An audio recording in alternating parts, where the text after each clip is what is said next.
The fluorescent lights above the pharmacy counter buzz like wasps trapped in a jar, a sound Eleanor will remember for years afterward, the soundtrack to humiliation. Her debit card sits on the counter between her trembling fingers and the pharmacist's patient hand, declined flashing in red on the small screen. "I can try again," she says, though the tightness in her throat makes the words come out smaller than she intends. Rebecca the pharmacist has kind eyes, but Eleanor sees the familiar flicker of pity cross her face, and it burns worse than anger would. Behind her, the line grows restless, 6 or 7 people sighing and shifting their weight, and she feels their impatience like heat against her back. In the car just beyond the glass doors, Lily is waiting, strapped into her booster seat with that terrible whistling wheeze rattling in her small chest, the sound that jerks Eleanor awake in terror most nights. The prescription is for albuterol, the emergency inhaler they cannot be without, plus the refill on the daily medication that keeps her daughter's lungs functioning. $237. It might as well be 237,000. Eleanor tries her credit card next, the one she swore she would only use for true emergencies, but apparently maxing it out on last month's ER visit and the car repair that could not wait has eliminated that option. Declined again. Her hands shake harder now, making the cards slip against each other as she digs through her wallet with mounting desperation. She has $43 in cash. Not enough. Not nearly enough. The medical bills she set on the counter while she searched for payment mock her with their past due stamps in angry red ink. "I can come back," she hears herself saying, already knowing she cannot come back because Lily needs this medication tonight, now, 10 minutes ago. The man behind her in line shifts closer, and she feels rather than sees his presence, something about him changing the air pressure in the small space. "Put it on my account," he says, his voice low and smooth like expensive whiskey, and Rebecca looks past Eleanor with recognition that borders on alarm. "Everything she needs," he continues, and there is no question in his tone, nothing that invites discussion. Eleanor turns, an apology and refusal already forming, and locks eyes with a man who makes her breath catch for reasons that have nothing to do with asthma. He is tall, over 6 feet, wearing a charcoal suit that probably cost more than 3 months of her rent. Dark hair swept back from a face that belongs on currency or carved in marble. But it is his eyes that stop her, gray like a winter ocean, and in them she sees something that terrifies her because she recognizes it. Power, absolute and unquestioned. This is a dangerous man. Every instinct she has honed through a bad marriage and 2 years of barely surviving screams this truth. Rebecca is already processing his account, her fingers flying over the keyboard with nervous efficiency. "Sir, I cannot," Eleanor starts, but he is looking past her to the glass doors, to where Lily sits visible in the car's passenger seat, pale and struggling. His expression shifts, something raw breaking through that controlled surface. "Your daughter needs her medicine," he says simply. "Let me do this." It is not a request, but somehow not a command either, something else entirely that she has no framework to understand. Eleanor looks at Lily, at Rebecca bagging the prescriptions, at this stranger whose name she does not know, but whose eyes hold grief she recognizes. She nods once, sharp and quick, before she can think better of it. Rebecca hands her the bag, and Eleanor clutches it like a life preserver.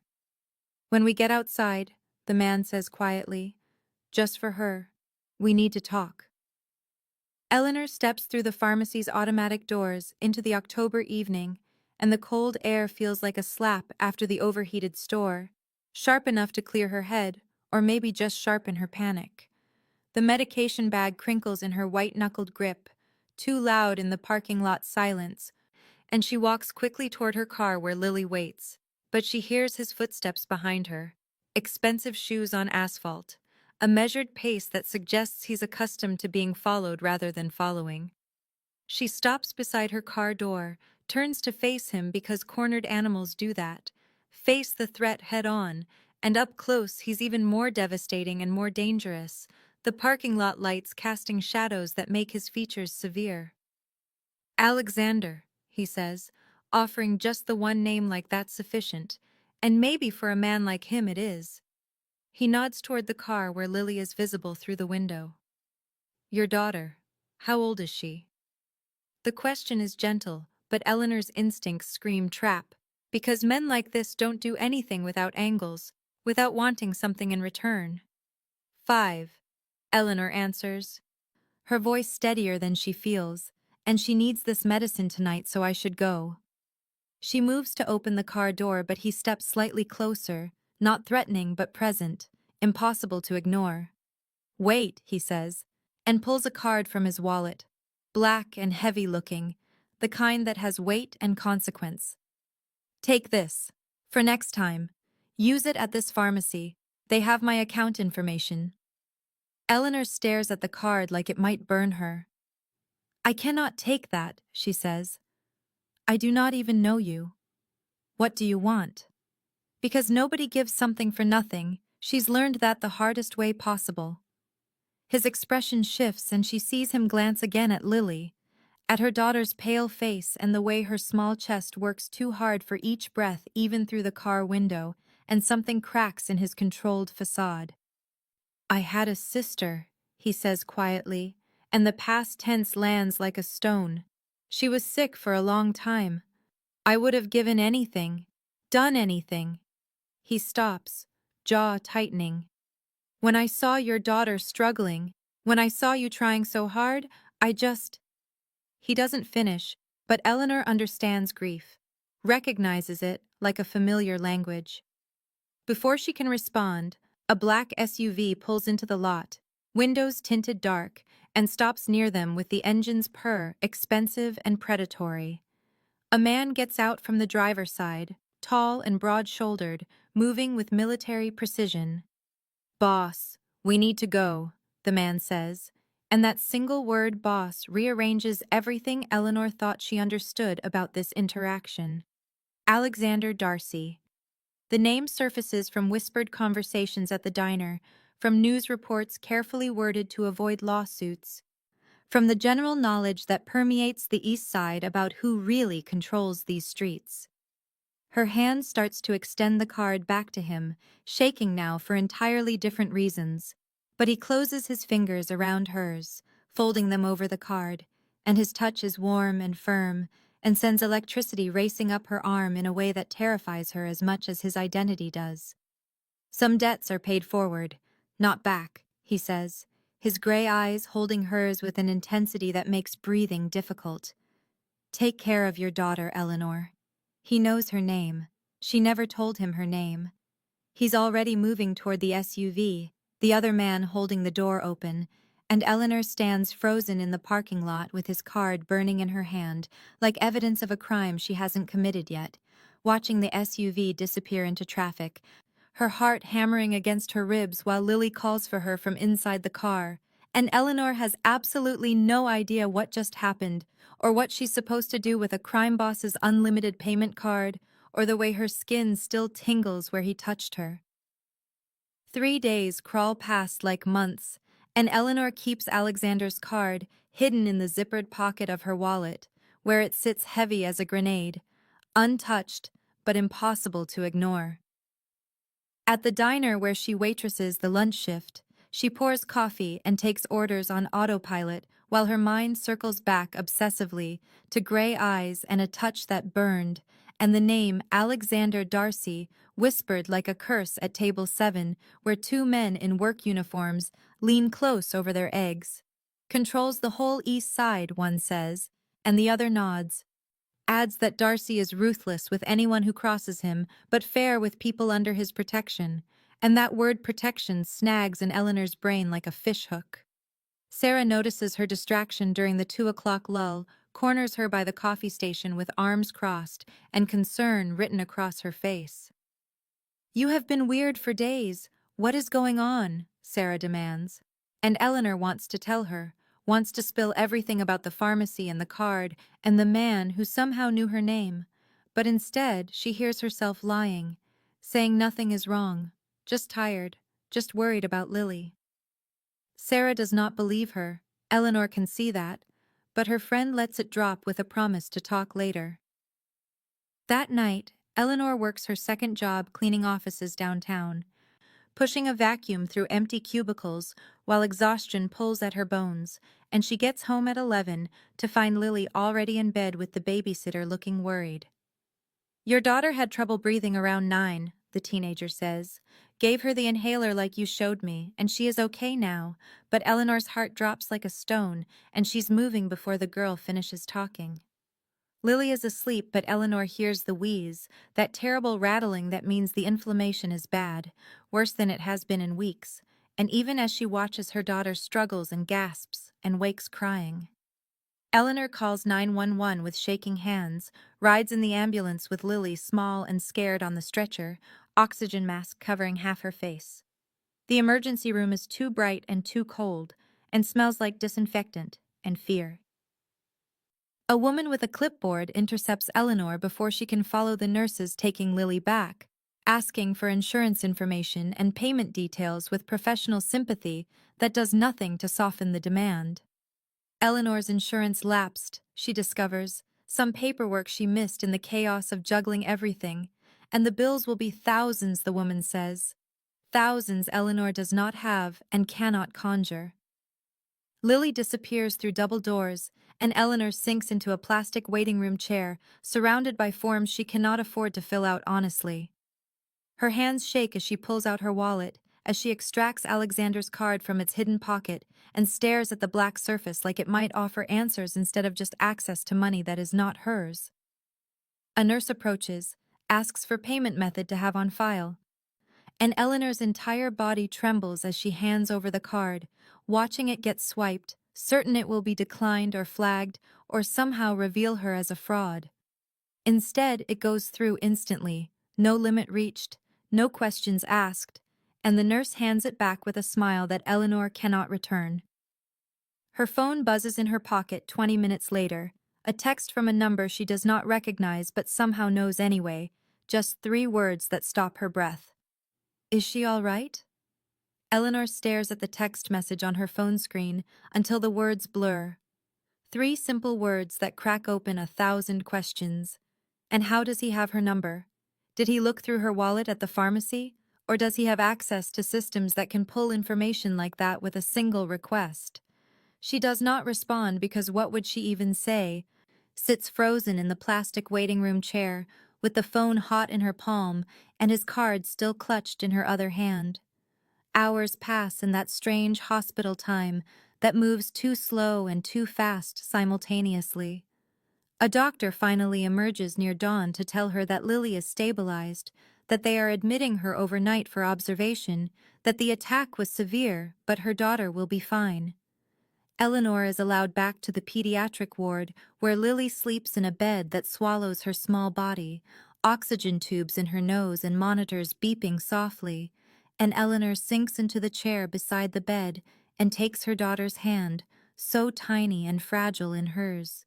She does not sleep, cannot sleep, just watches Lily breathe and counts each rise and fall of her chest, like proof of continued existence.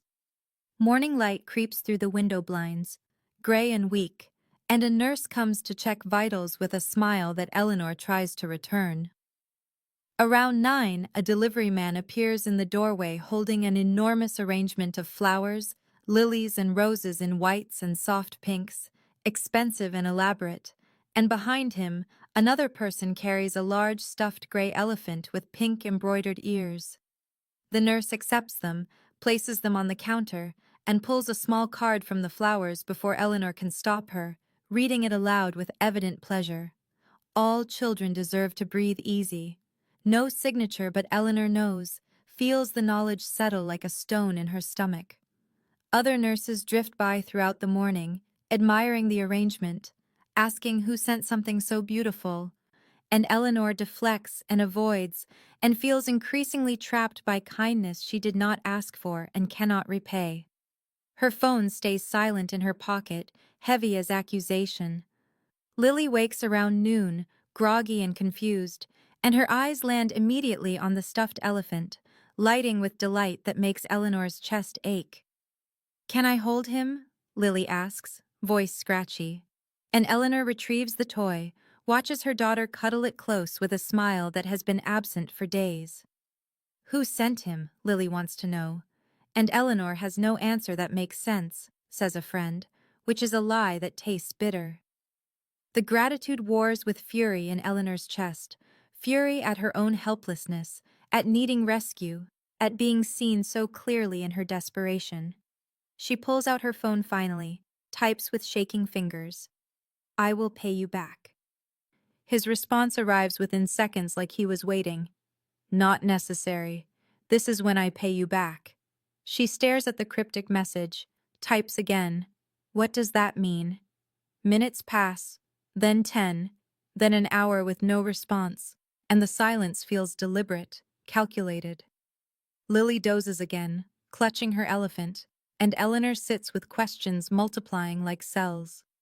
Her phone rings near 2 in the afternoon, unknown number, and she steps into the hallway before answering. Alexander's voice comes through smooth and commanding and does something to her nervous system she does not want to examine. I hope your daughter is better, he says, and Eleanor grips the phone too tight, asks how he got her number, how he knew where to send the gifts. He does not answer directly, says only that he has resources. Then, I would like to meet with you. To explain properly. Tomorrow evening, I will send a car. Eleanor wants to refuse, should refuse, but curiosity burns alongside confusion and something else she will not name. Where? She asks, and he gives an address she recognizes as deep in the most dangerous part of the city. Come alone, he adds before she can respond, and the line goes dead, leaving her standing in a hospital hallway holding a silent phone and wondering what kind of trap she just agreed to walk into. Eleanor arranges for Sarah to watch Lily the following evening, fabricating a story about a job interview that might run late, hating the lie but unable to explain the truth when she barely understands it herself. She stands in front of her closet for 20 minutes, trying to choose what to wear to meet a crime boss in the most dangerous part of the city, settling finally on dark jeans and a simple sweater. Nothing too nice that might look like she is trying to impress him. Nothing too shabby that might seem disrespectful. Just armor of normalcy to hide the fact that her hands shake as she buttons her coat. The car arrives at exactly 7, black sedan with tinted windows, and Thomas Sinclair emerges from the driver's side with a polite nod, opening the back door for her with old-fashioned courtesy that feels surreal given the circumstances. Good evening, Miss Hastings, he says, and she slides into leather seats that smell expensive, watches her modest neighborhood disappear through the window as they drive east into territory she has only heard about in whispered warnings. Thomas is silent behind the wheel, professional and somehow intimidating despite his courtesy. And Eleanor does not attempt conversation, too busy trying to calm her racing pulse and second-guessing every decision that led to this moment. The neighborhoods change as they drive deeper into Alexander's territory, buildings shifting from run-down to renovated, streets cleaner than they should be in this part of the city, small businesses with fresh paint and new signs, evidence of money being invested rather than extracted. They pass a community center with children visible through lit windows, a small park with new equipment, and Eleanor realizes Alexander's control here is more complicated than simple criminal enterprise. The car slows in front of an upscale restaurant, all dark wood and soft lighting visible through tall windows, a closed sign on the door, but movement inside. Thomas parks, comes around to open her door, gestures toward the entrance with quiet instruction that Mr. Darcy is waiting inside. Eleanor's legs feel unsteady as she crosses the sidewalk, pushes through the heavy door into warmth and the scent of something cooking, Italian maybe, garlic and wine and bread. The restaurant is empty of customers, but a table is set near the back, candles lit, 2 place settings of real china and crystal, and Alexander Darcy rises from his chair as she enters.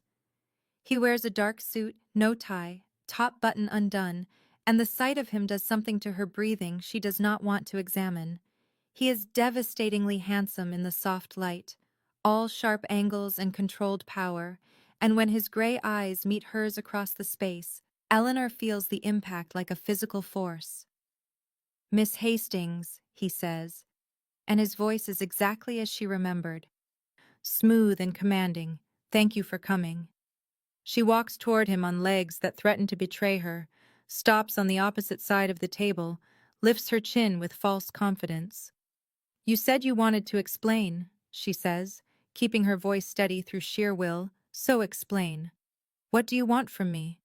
Alexander gestures to the chair across from him, an invitation. "Please sit." Eleanor remains standing, refusing to be charmed or intimidated or whatever game this is. He studies her for a long moment, something that might be respect crossing his features. Then he nods slowly and remains standing as well, mirror to her defiance. "Fair enough," he says quietly.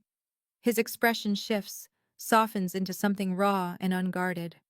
"6 months ago, my sister Catherine died," he begins, and Eleanor hears real grief in his voice. "The kind that lives in your bones. She had leukemia. I had all the money in the world, and I could not save her. I could only watch her suffer and slowly disappear." Eleanor's prepared anger wavers, cracks. "When I saw your daughter in the car that day, struggling to breathe, it brought everything back," Alexander continues, and his jaw tightens with emotion he is barely controlling. That helpless rage at watching someone innocent suffer because of something as simple and cruel as biology. "I cannot bring Catherine back, but I can make sure other families do not have to choose between medicine and food." His eyes meet hers again, burning with intensity. "That is what I want from you, Eleanor. Nothing sinister. Just help me do something that matters."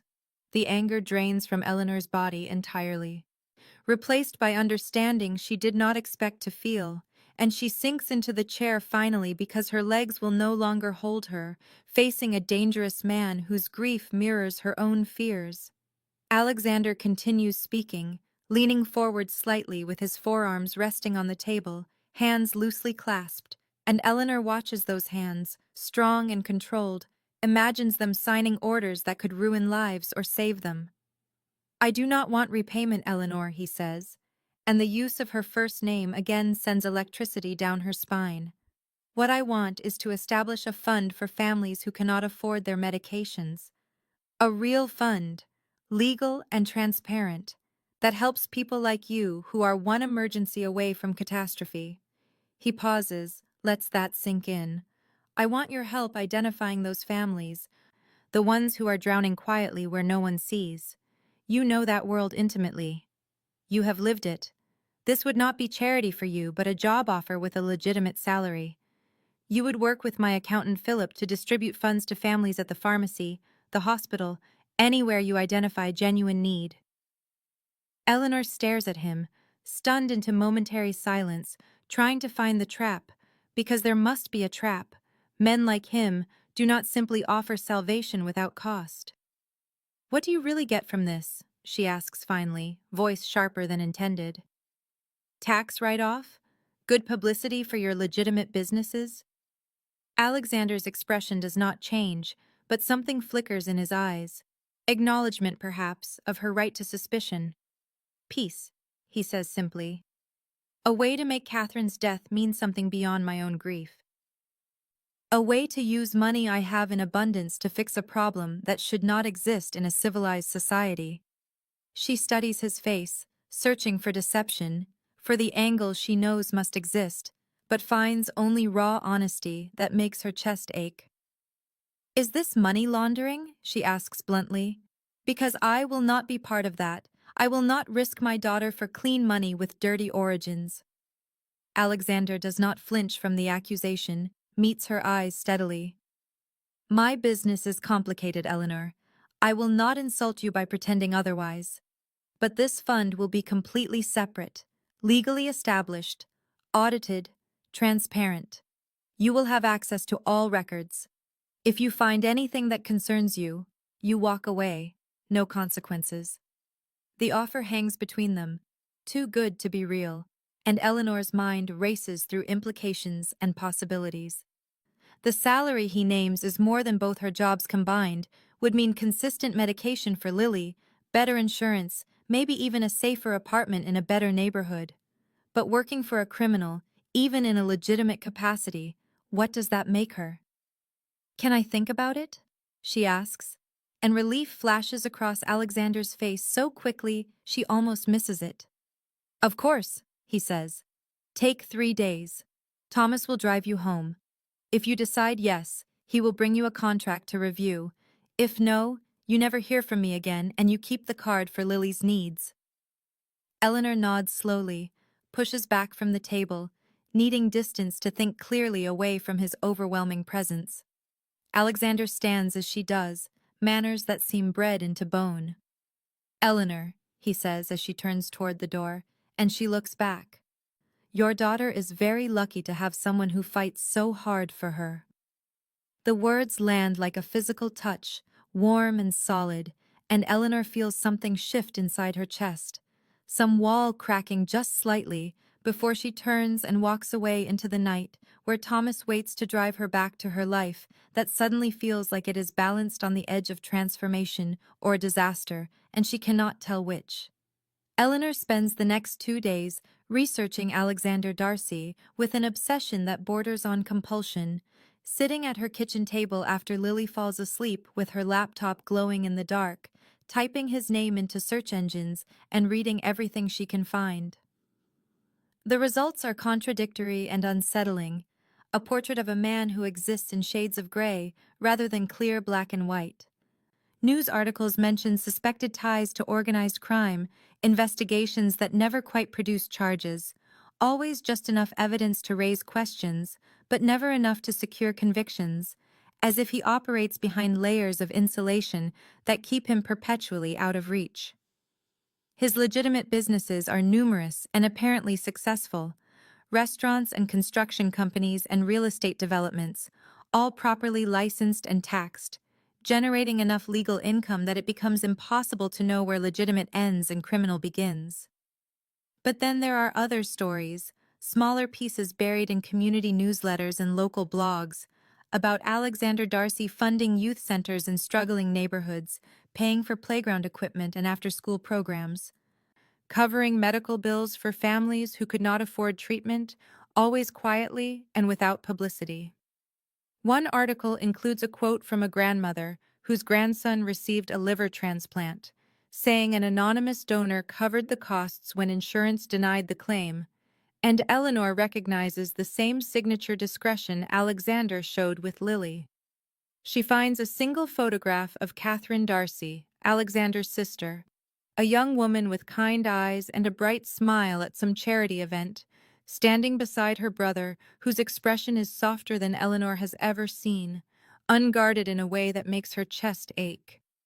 The caption mentions Catherine's work with pediatric cancer patients during her own treatment, her determination to help others even while dying, and Eleanor understands suddenly where Alexander's grief runs deepest: in the loss of someone who represented the best parts of his world.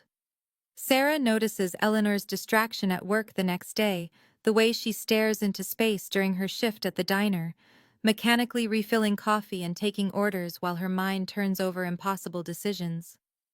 Sarah corners her during their break, pulls her into the back hallway with worried eyes, and demands to know what is going on, refusing to accept deflection this time. Eleanor breaks under the weight of secrecy, tells her everything in a rushed whisper, about Alexander and the fund and the job offer, watching Sarah's expression shift from confusion to horror. You cannot be serious, Sarah says, voice rising before she catches herself and hisses more quietly. Eleanor, he is a criminal. You know what he does, what he is capable of. You cannot bring that into your life, into Lily's life. Eleanor tries to explain that it is just business, legitimate work with a legal fund, but Sarah cuts her off with the sharp clarity of genuine fear. I watched you escape one dangerous man, Sarah says, grabbing Eleanor's hands, squeezing hard. Do you really want to walk into the orbit of another, someone even more dangerous, someone whose violence is not just personal rage, but calculated and organized? Eleanor insists this is different. Alexander is nothing like her ex-husband. This is a job, not a relationship, But even as she says it, she knows the words ring false. Sarah sees right through the lie, studies Eleanor's face with growing understanding. "Oh God," Sarah breathes. "You are attracted to him. I can see it. The way you say his name, Eleanor. This is how it starts."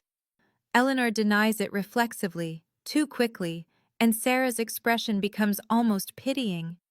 "Just be careful," Sarah finally says, "because men like that, they do not let go once they have you, and you have a daughter to protect." That night, Eleanor sits on Lily's bed watching her daughter sleep, the stuffed animal Alexander sent tucked under her small arm, her breathing steady and easy with the medication his money purchased.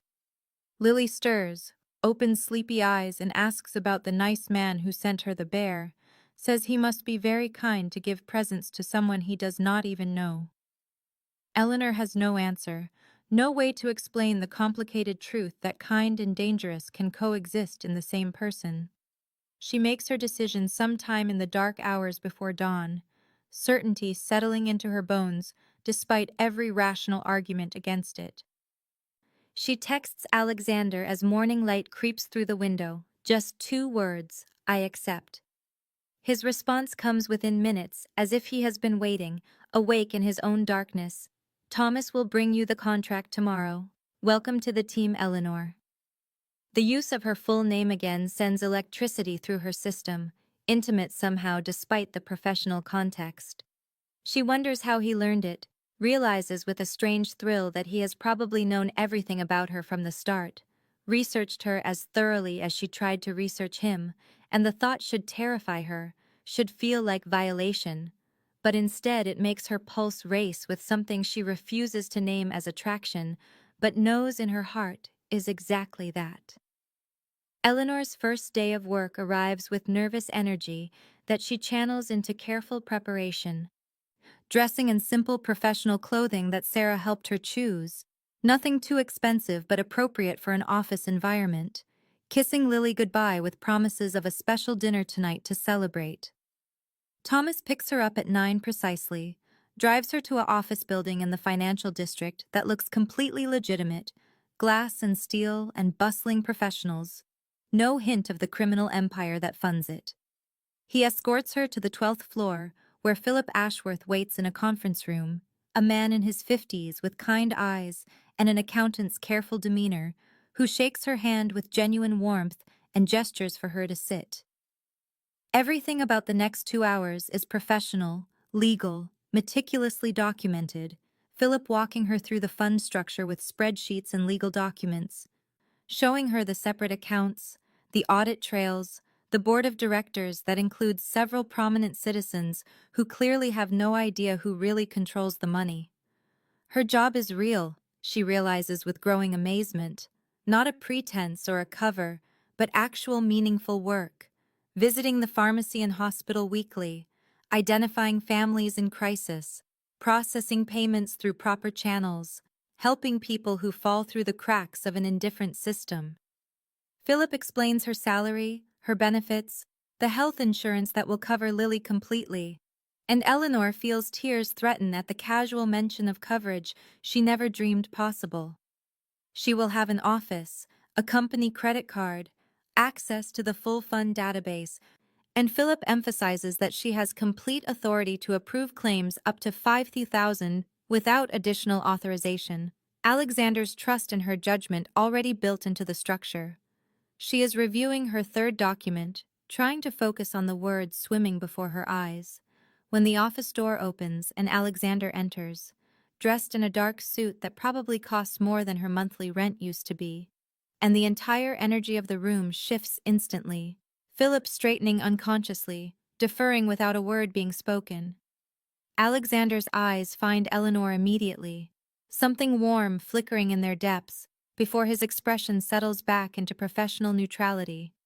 He asks if she has everything she needs, voice all business, but his gaze lingers on her face a moment too long, noticing things, cataloging her reactions. She nods, manages to keep her voice steady as she thanks him for the opportunity, maintaining the professional distance she knows she needs, even as her heart rate accelerates at his proximity. He nods, tells Philip to get her anything she requires, and leaves as abruptly as he arrived, the door closing behind him with a soft click that feels somehow significant. Philip releases a breath she did not realize he was holding, offers her a slight smile, says quietly that Alexander is very protective of his projects, that she should report any problems or concerns directly to him, and Eleanor senses the unspoken warning beneath the words, the careful boundary being drawn between professional oversight and personal involvement.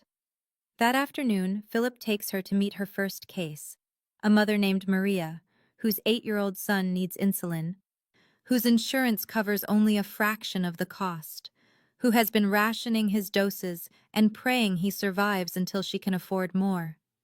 Eleanor processes the claim while Maria watches with desperate hope, enters the information into the database, approves the payment with a few keystrokes that feel impossibly powerful, and Maria breaks down crying with relief that makes Eleanor's own eyes sting with recognition.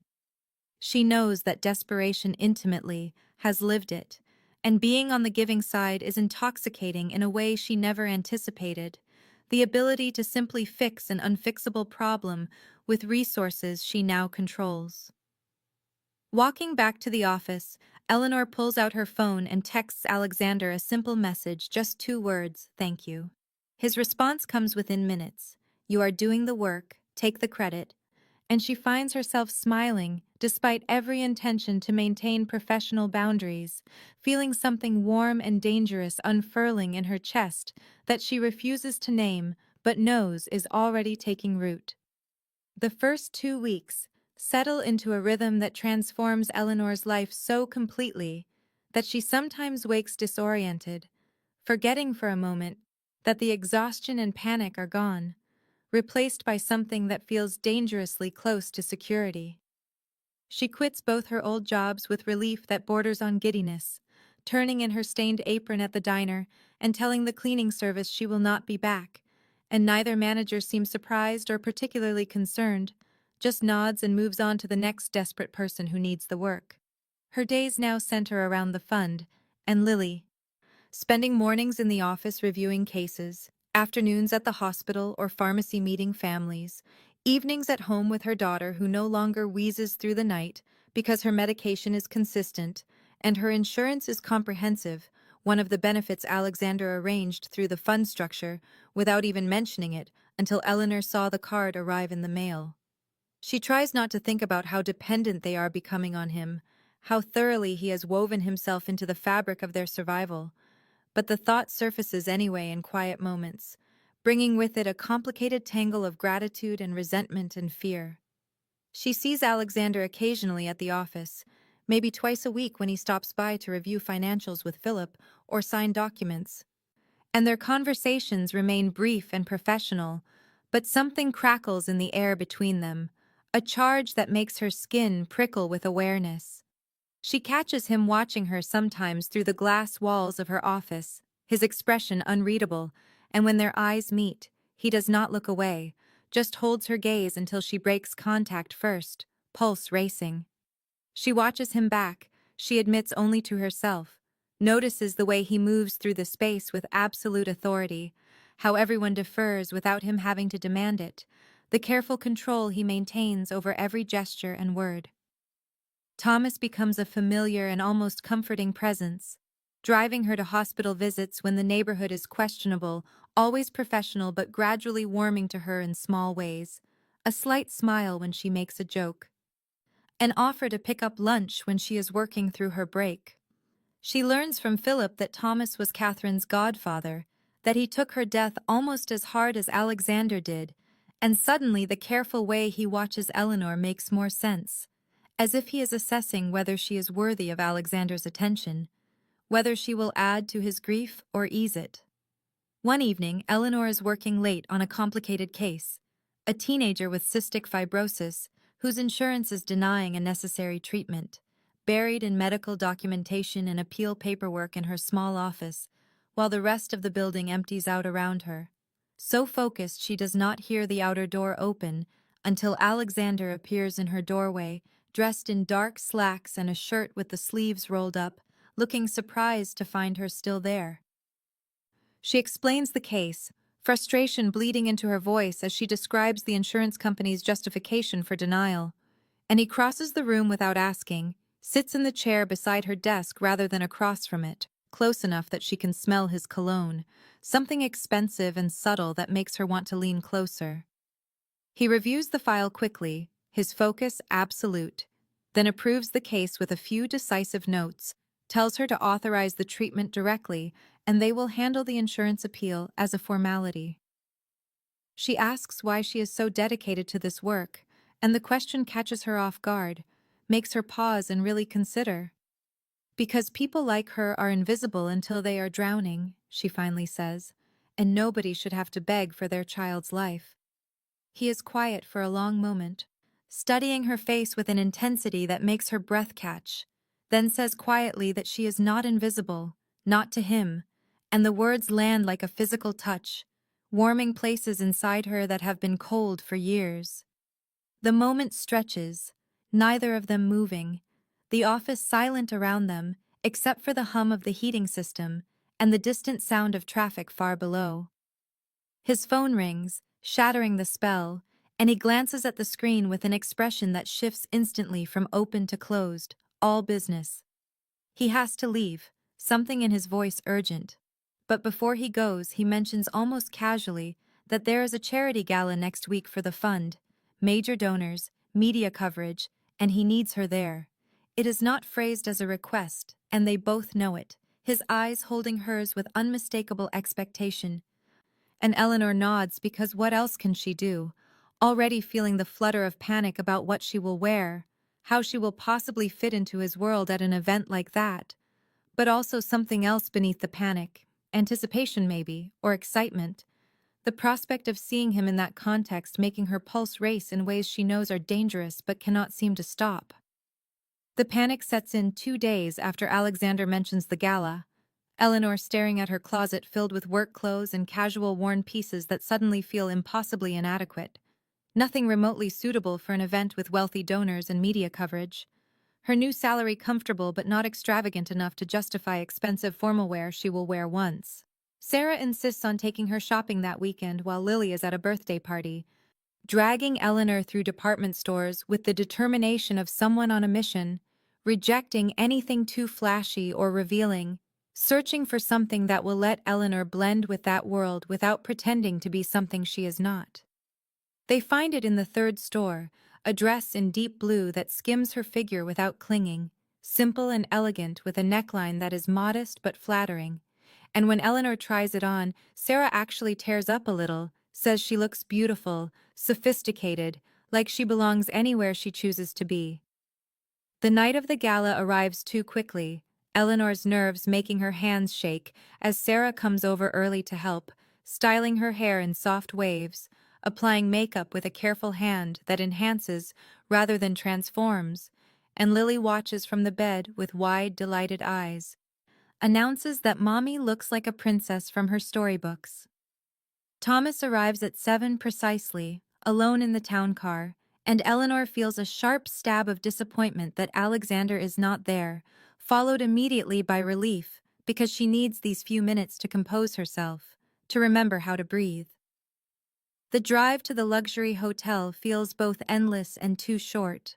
Thomas making small talk about the expected turnout, the prominent donors attending. His tone carefully neutral, but his eyes kind when they meet hers in the rearview mirror. The ballroom is overwhelming. All crystal chandeliers and elegant people in expensive clothes, champagne flowing and string quartet playing. Eleanor feeling desperately out of place despite Sarah's assurances that she looks perfect, her instinct to find a corner and become invisible. Then Alexander appears across the room and everything else fades. He is devastating in a black tuxedo that fits like it was made for him because it obviously was, moving through the crowd with that natural authority, and his eyes find her immediately like he knew exactly where she would be.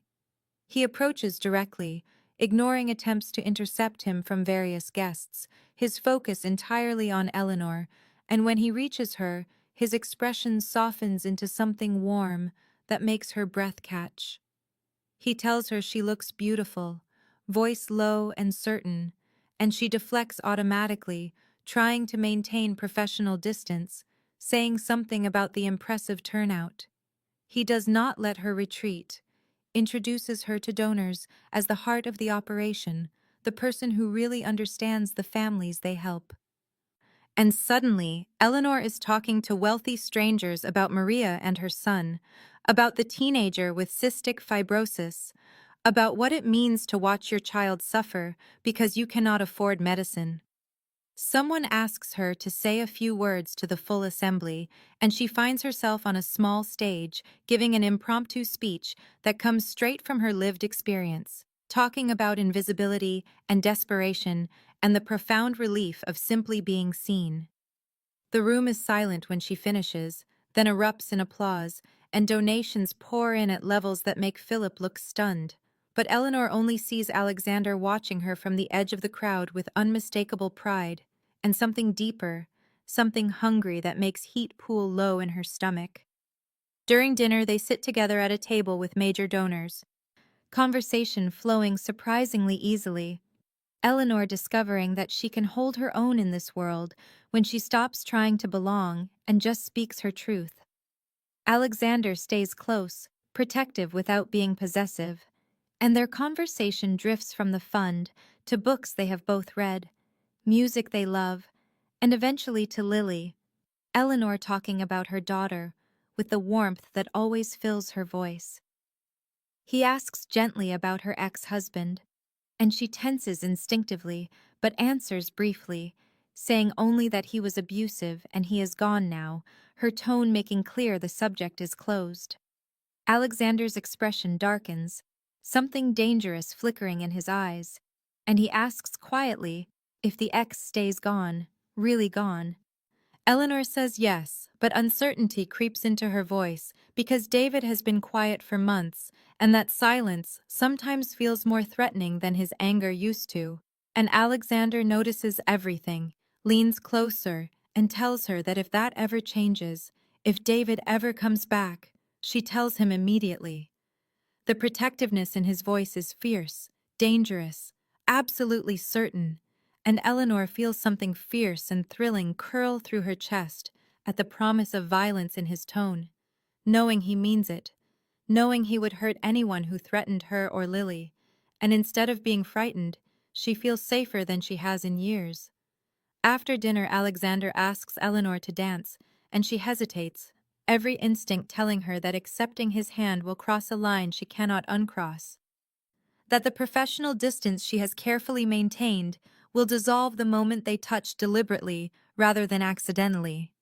He extends his hand palm up, waiting with that infinite patience he seems to have only for her, not demanding or expecting, but offering, and the choice is entirely hers, in a way that makes her throat tight, because he always gives her choices, even when they both know what she will decide. She takes his hand, and his fingers close around hers warm and strong, leading her onto the dance floor, where other couples already sway to music she barely hears over the thundering of her pulse. On the floor, he holds her carefully, one hand at her waist and the other cradling her hand between them, respectful of boundaries, but close enough that she can feel the heat of him through the fabric of his tuxedo, the solid strength in the way he guides her through the steps. They move well together, surprisingly well, finding an easy rhythm that requires no thought. And Eleanor realizes distantly that this is what terrifies her most. How natural this feels when it should be impossible. How perfectly she fits against him when their worlds should never have collided. He tells her about Catherine in a voice pitched low enough that only Eleanor can hear. Really talks about her in a way Philip mentioned he never does, describing the sister who kept him human in an inhuman business, who made him laugh and challenged his decisions, and reminded him that power without purpose was just cruelty. How lost he has been since she died.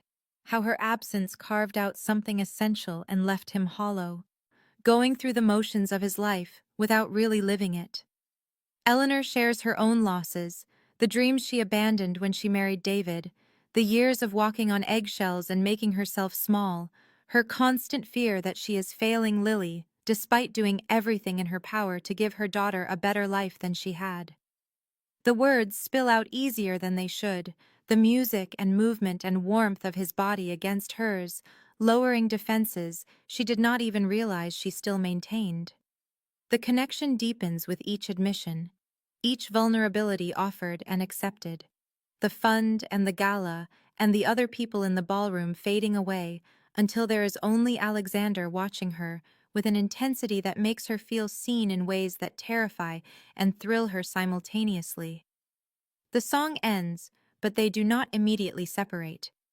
Standing too close in the middle of the dance floor, his hand still at her waist and her palm still pressed to his shoulder, neither moving because moving means acknowledging that the moment is over and neither is ready.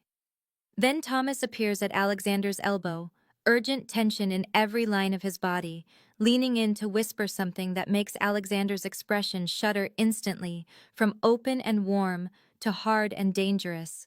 The transformation so complete it steals her breath. He steps back, apologizes to Eleanor with genuine regret in his voice, says he has to handle business, and Thomas will take her home safely. She wants to ask what is wrong, what happened, but armed men in dark suits are already converging, and Alexander is moving toward the exit with them, his entire focus shifted to whatever threat has emerged, and Eleanor stands alone on the dance floor, watching him disappear and feeling suddenly cold despite the crowded ballroom.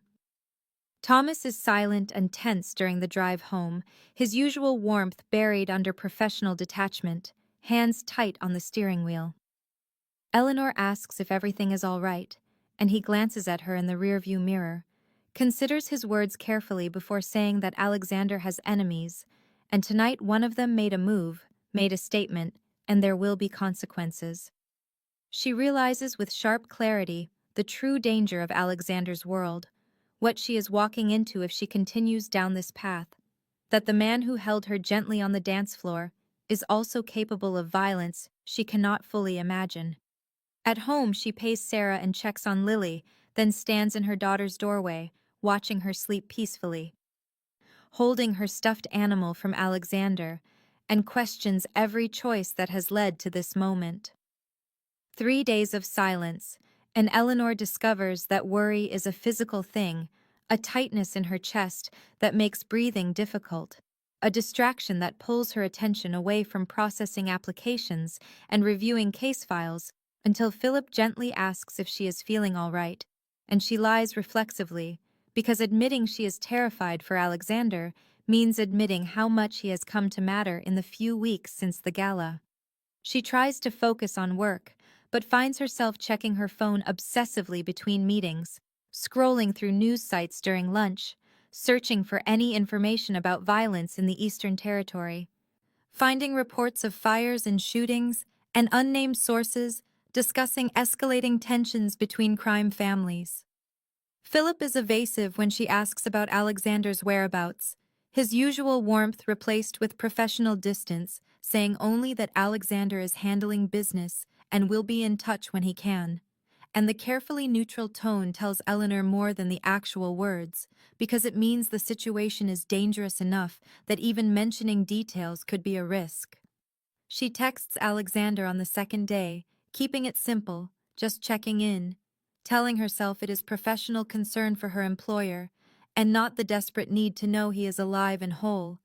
But the message sits unread for hours and then a full day, and her worry transforms into something sharper, more painful. On the evening of the fourth day, Eleanor is making dinner for Lily, listening to her daughter chatter about her day at kindergarten, when someone knocks firmly on the apartment door, and her heart lurches, because no one visits unannounced. No one knows this address except Sarah and the landlord. She checks the peephole and finds Thomas standing in the hallway, his expression serious, and she opens the door with trembling hands, already knowing this is about Alexander. Thomas is polite but urgent, says Alexander wants to see her now, tonight, and can she arrange care for Lily, his tone making clear this is not really a request, despite the courteous phrasing. Eleanor calls Sarah, who arrives within 20 minutes, full of questions Eleanor cannot answer, and then she is in Thomas's car driving through the city as evening settles into night. the familiar route toward the office building. But then they turn and head into a residential area she has never visited, stopping at a high-rise that screams wealth and security. Thomas escorts her to a private elevator that requires a key, rides up with her to the penthouse level, then steps back as the doors open directly into an apartment, telling her Alexander is inside before the doors close and leave her standing alone in a space that is so clearly his, it makes her breath catch.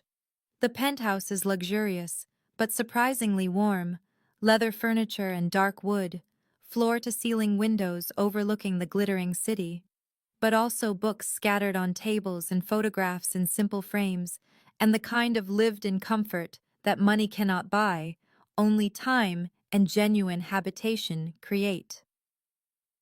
Alexander emerges from a hallway, and Eleanor's relief at seeing him alive is immediately followed by shock at his appearance. He looks exhausted with shadows under his eyes and tension in every line of his body, still dressed in dark clothes that might be the same ones he wore when he left the gala 4 days ago. And there is a cut healing on his left cheek, bruising around it that suggests impact. Her hand moves toward his face instinctively, maternal protective concern overriding everything else, but he catches her wrist gently before she makes contact, his grip warm and careful, and asks what she is doing here with a slight smile that does not reach his eyes. She asks what happened, needing to know, needing to understand what pulled him away and kept him silent, and he releases her wrist, gestures for her to sit, but she remains standing, waiting. Alexander tells her simply that James Crawford made a play for his territory, used the gala as a distraction to move product through Alexander's docks, a deliberate insult and challenge that could not go unanswered, and it is handled now, finished. Eleanor asks at what cost, thinking of the news reports of violence, the unnamed casualties, and Alexander's expression hardens, says costs she does not need to know, details that will only give her nightmares. She argues that she is part of his world now, through the fund, and through whatever is building between them. She deserves honesty, even when the truth is ugly.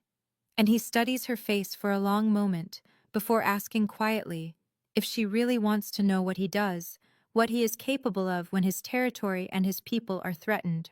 She says yes without hesitation, because not knowing is worse than any truth, and he tells her enough, describes the violence necessary to maintain control and protect what is his, the lines he will not cross, like harming civilians or involving children, but also the lines he will cross without hesitation when rivals threaten the order he has built.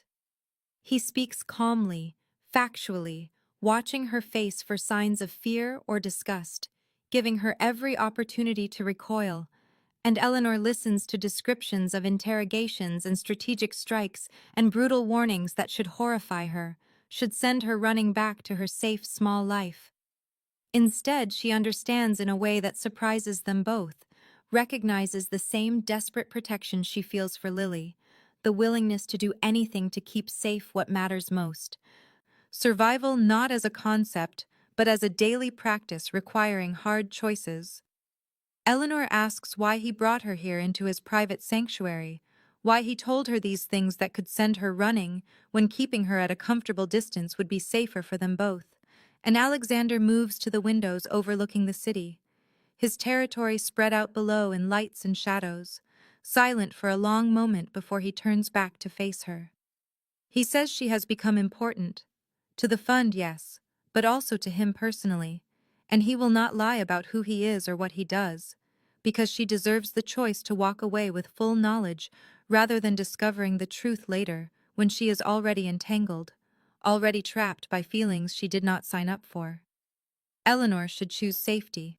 She knows this with the logical part of her brain that has kept her and Lily alive through years of struggle, the part that learned to recognize danger in her ex-husband's voice and knew when to make herself invisible. But she is tired of just surviving, tired of making herself small and acceptable and scared, tired of every decision being about minimizing risk rather than reaching for something more. With Alexander, she feels alive in ways she had forgotten were possible, feels seen not as a struggling single mother, or a charity case or a burden, but as a woman with value beyond her usefulness. She steps closer instead of away, watching his eyes track her movement, and asks if he is giving her a choice. What exactly is he offering? What does this become if she stays? Alexander is quiet, honest when he says he wants her, has wanted her since that first moment in the pharmacy when she turned to refuse his help with fierce pride blazing in exhausted eyes. But she has a daughter, and his life is dangerous, and he will not pursue this unless Eleanor is certain she can accept both him and the world he inhabits.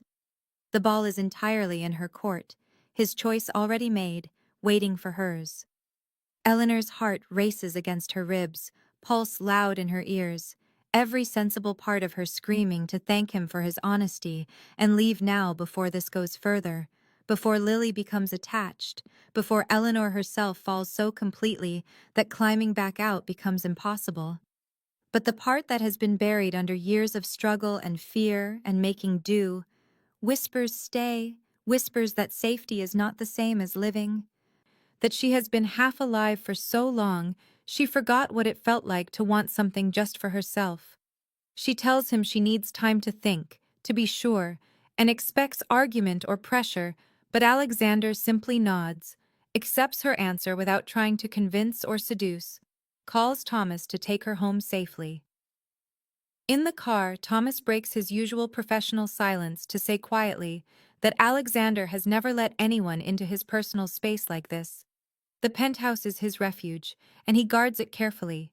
She is different to him in ways that worry Thomas as second in command, because caring about someone is a vulnerability their enemies will exploit. Eleanor does not know what to do with this information, this confirmation that what she feels is not one-sided, that Alexander is as affected as she is.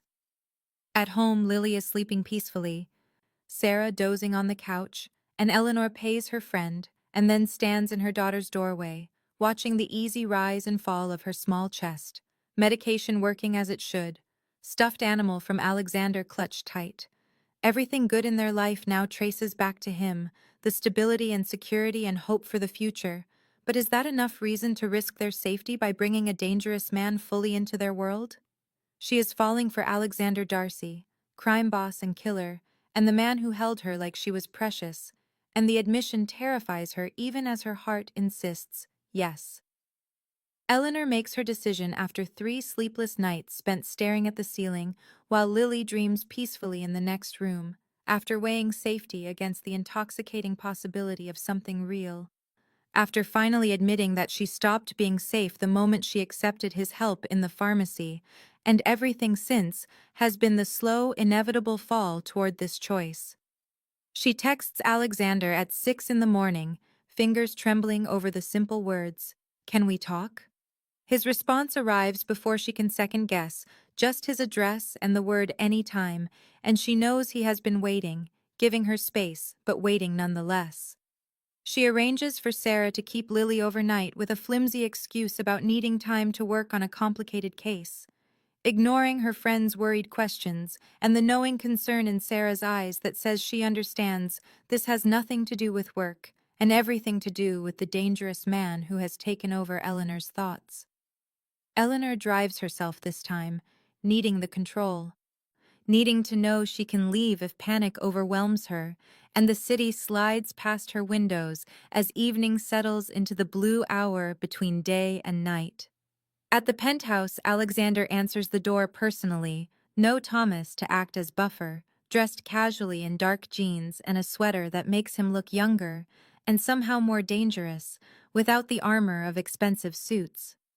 She enters, and the door closing behind her feels significant, final, and before she can overthink or talk herself out of this or list all the reasons this is insane, she tells him directly that she wants to try whatever this is between them, that she is terrified, but she is choosing it, choosing him despite the danger and the complications and the fact that he kills people to protect what is his.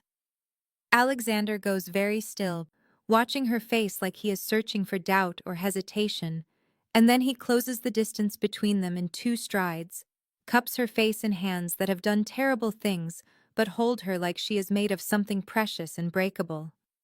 He asks if she is sure, voice rough, giving her one last chance to retreat to safety, and she nods because words feel inadequate for the enormity of this moment. He kisses her finally, and it is everything she feared and wanted, overwhelming and consuming, tasting like coffee and something darker. His control evident in the careful way he touches her, even as she feels the want radiating from him in waves. They move to the couch, Eleanor letting herself be guided, the kissing deepening until she forgets to be afraid, forgets everything except the feeling of being wanted with this intensity. But then Alexander pulls back, breathing hard, and says they go at her pace because she has been hurt before, and he will not rush her, will not push for more than she is ready to give. This patience undoes her more than passion would have. This evidence that he sees her damage and will work around it. And they talk for hours instead, real conversations stretching into the night. She learns about his childhood in this world, how he inherited the territory at 22 when his father was killed, how Catherine was the only family he had left, and losing her broke something fundamental. He learns about her marriage, the slow escalation from charming to controlling to violent, her escape in the middle of the night with a toddler and $200, the years of building a life from nothing while looking over her shoulder. Dawn approaches, and Eleanor falls asleep against him mid-sentence, exhaustion and emotional release pulling her under, and she wakes to find herself covered with a blanket, Alexander watching her with an expression so soft it makes her chest ache. He has made breakfast, actual food, not takeout, and this domesticity from a crime boss feels surreal.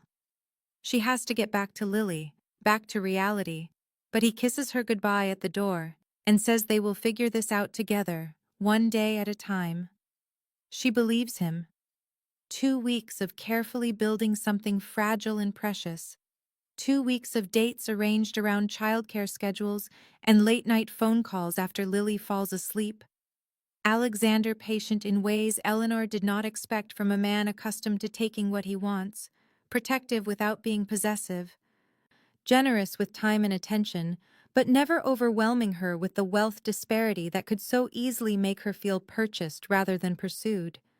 He learns her coffee order and her favorite books, asks about her day at the fund with genuine interest, listens when she talks about the families they help with an attention that makes her feel like the only person in his world, despite knowing he commands an empire of violence and loyalty. Slowly, Eleanor brings him further into her real life, not just the careful boundaries of adult dates, but the messy, beautiful reality of single motherhood. And when he meets Lily officially, it is at the park on a Saturday afternoon, Alexander arriving without Thomas for once. Bringing a kite because Eleanor mentioned her daughter loved windy days, and a children's book about brave girls because he paid attention to every detail Eleanor shared. Lily is shy at first, hiding partially behind her mother's legs while studying this tall man, who makes her mother smile in new ways. But Alexander gets down on the floor without hesitation, despite his expensive clothes, lets Lily approach at her own pace, talks to her about the pictures in the book with the same respect he shows adults, until her daughter's natural curiosity wins over caution. Eleanor watches Alexander help Lily launch the kite, his hands gentle guiding her small ones, his laugh genuine when she shrieks with delight as it catches the wind, and something in Eleanor's chest cracks open with terrifying hope because this could be real. This could be the family she stopped letting herself dream about after her marriage taught her that safety meant staying alone. They get ice cream after, Lily chattering happily about her kindergarten class, while Alexander listens like her stories about finger painting are the most fascinating intelligence reports, and Eleanor lets herself imagine futures she has no right to count on, school plays and birthdays and ordinary beautiful moments. Then her phone rings with a number she has not seen in over a year, a number she blocked and deleted and thought she would never see again, and the ice cream turns to ash in her mouth because it is her ex-husband Marcus, somehow calling from a new number, and when she does not answer he calls again immediately, then a third time, and Alexander notices the way all color drains from her face. Eleanor steps away to take the fourth call, hand shaking, and Marcus's voice is exactly as she remembers, charming and cold and promising consequences, telling her he has been looking for her, that she cannot just take his daughter and disappear, that he has rights and she will regret keeping Lily from him. She hangs up, but the damage is done, panic flooding her system, all the safety she has built in this city suddenly revealed as illusion because he found her. He always said he would find her. And when Alexander approaches with Lily chattering obliviously beside him, Eleanor knows her past has just collided with her present, in ways that could destroy everything. Eleanor forces herself to stay calm for Lily's sake, accepting the melting ice cream cone from Alexander with a smile that feels like it might crack her face in half, while her mind races through logistics of running again, of disappearing with her daughter to another city with another name, of burning down the fragile peace she has built here because Marcus found her and he never lets go. She makes an excuse about Lily needing a nap, sees the concern in Alexander's eyes, but cannot explain here in public with her daughter chattering between them, and he walks them to her car with his hand warm on her back, a touch that feels protective and grounding, even as panic threatens to drown her. He asks quietly if she is all right, voice low enough that Lily cannot hear, and Eleanor lies with a brightness that tastes like ash, says everything is fine, just a headache. But Alexander knows her too well already, and his expression tells her he does not believe a word. He helps buckle Lily into her car seat with the careful attention he always shows her daughter, and as Eleanor closes the door, he catches her hand, tells her to call him if she needs anything, emphasis on anything making it clear he knows something is very wrong. She drives home with Lily singing off-key in the back seat, oblivious to the terror radiating from her mother, and Eleanor checks the rearview mirror compulsively for cars that might be following, for any sign that Marcus is close, for evidence that the safety she thought she had found was always just illusion. At home, she triple-checks the locks, something she has not done in months, and settles Lily with a movie while her phone buzzes repeatedly with calls from the same unknown number. Marcus, relentless as he always was, and she finally answers on the 8th call just to make it stop. His voice is exactly as she remembers, smooth and cold and reasonable in that way that used to make her doubt her own sanity, telling her he has been looking for over a year, that she had no right to take his child, that the courts will side with him because she is the one who ran, and he has established himself now with a good job and a stable home. Eleanor keeps her voice steady, reminds him there is a restraining order, that he signed away custody, that he has no legal right to contact her. But Marcus laughs like she has said something amusing, and tells her restraining orders are just paper and custody agreements can be challenged, and he knows where she works now, knows where Lily goes to school, knows everything about the life Eleanor built from nothing.